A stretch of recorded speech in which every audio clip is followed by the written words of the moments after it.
గారు మాట్లాడతారు. శ్రీమాత్రే నమః.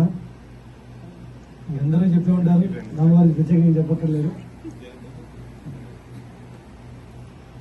అందరూ ఆయన అజాత శత్రువు అనే విషయం అందరూ తెలుసు అన్ని దేశంలో. ఇప్పటికీ నేను ఏం చెప్పేదండి, దానికి 3 సంవత్సరాలు 4 సంవత్సరాలు చదువుతున్నాను.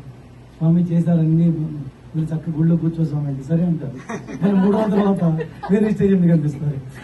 లేదు స్వామి ఇక్కడి నుంచి నేను ఎక్కడికి వెళ్ళిన ఇక్కడే ఉంటాను. 3 తర్వాత ఇంకో ఆర్గనైజేషన్ లో కనిపిస్తారు. ఆయన వదిలిపెట్టేవాళ్ళు, ఎందుకంటే ఆయన అట్లా దాంట్లో ఇన్వాల్వ్ అయిపోయారు. ప్రతి ఫ్యామిలీలో ఆయన ఇన్వాల్వ్ అయిపోయారు. నేనైతే ఒక కిడ్ లాగా భావిస్తాను నిజంగా. ఆయన మనసుతో అన్ని కిడ్ అని కాదు, అన్ని తెలుసు. కిడ్ చిన్నపిల్లలు మా ఊళ్ళో కొంతమంది ఉన్నారు కిడ్స్, పెద్ద కిడ్స్ దామగారు వయసుతో సంబంధం లేదు, మనస్తత్వం అంత మంచిది. ఓకే, నేను ఆవిడ గారి గురించి చెప్పక్కర్లేదు. ఆవిడ సపోర్ట్ లేకుండా ఏది అవ్వదు. ఆవిడ తెలియకుండా కూడా కొంతమందికి అన్ని అభయాలు ఇస్తుంటాడు. కాఫీ చేస్తే ఇప్పుడు చేస్తాను, వాళ్ళు ఇస్తారనుకొని ఇస్తాడు, వాళ్ళే ఇవ్వరు. ఆయన డబ్బు పెట్టుకొని వాళ్ళకి ఇస్తుంటాడు. ఆ విషయం వాళ్ళకి తెలియదు. తెలుస్తుంటాడు. అంటే మాట పోకూడదు, మాట మీద నిలబడాలి అనే ఉద్దేశం. అంటే ఆయన ఎక్కడ ఇది అవ్వకూడదు, చాలా ఇది.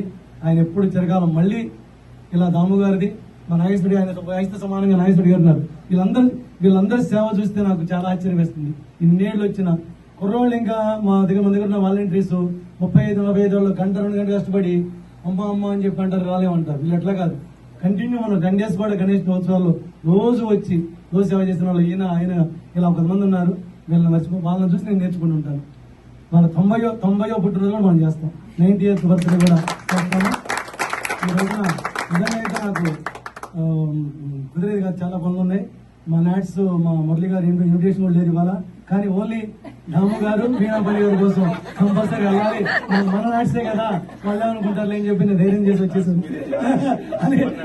అనే ధైర్యంతో ఇక